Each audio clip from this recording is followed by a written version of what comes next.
Thank you for watching my YouTube channel. Please subscribe.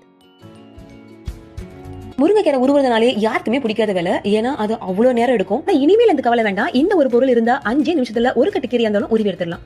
இது கண்டிப்பா எல்லார் வீட்லயும் இருக்கும். இதை வச்சு நம்ம தேங்காய் தெரிவிக்கலாம், அப்புறம் கேரட், பீட்ரூட் இதெல்லாம் தெரிவிக்கலாம். அப்புறம் இதுல நம்ம முட்டைகோஸ் தெரிவிக்கலாம். அப்புறம் இந்த பொருள் எல்லாருக்குமே தெரியும், வாழைக்காய் செய்வது.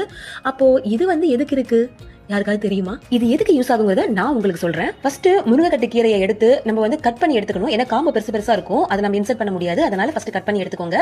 அதுக்கப்புறமேலுக்கு நம்ம அந்த ஸ்டார்ல இன்சர்ட் பண்ணி எடுத்தோம்னா அழகா உங்களுக்கு இலை தனியா காம்பு தனியா வந்துரும். சட்டு சட்டு சட்டு நம்ம 5 நிமிஷத்துல ஒரு கட்டு கீரையா இருந்தாலும் உருவி எடுத்துடலாம். நான் உங்களுக்கு எந்த எடிட்டும் பண்ணாம லைவாவே பண்ணி காட்டுறேன். எவ்வளவு ஈஸியா இலையெல்லாம் தனியா பிரிஞ்சு வருது பாருங்க. நம்ம கையில பில்லும் போது நம்மளுக்கே தெரியாம நிறைய பெரிய பெரிய குச்சியில அதுல விழுந்துரும். நம்ம அதை சமைச்சு சாப்பிடும் போது நம்ம பல்ல மாட்டிக்கிட்டு ரொம்ப டிஸ்டர்ப் பண்ணும். பட் நம்ம இதை யூஸ் பண்ணி கீரை உருவணும்னா அந்த பிரச்சனை நம்மளுக்கு இருக்காதுங்க. எல்லா பாத்திர கடைகளுமே இது கிடைக்கும், வேணுங்கிறவங்க வாங்கிக்கோங்க.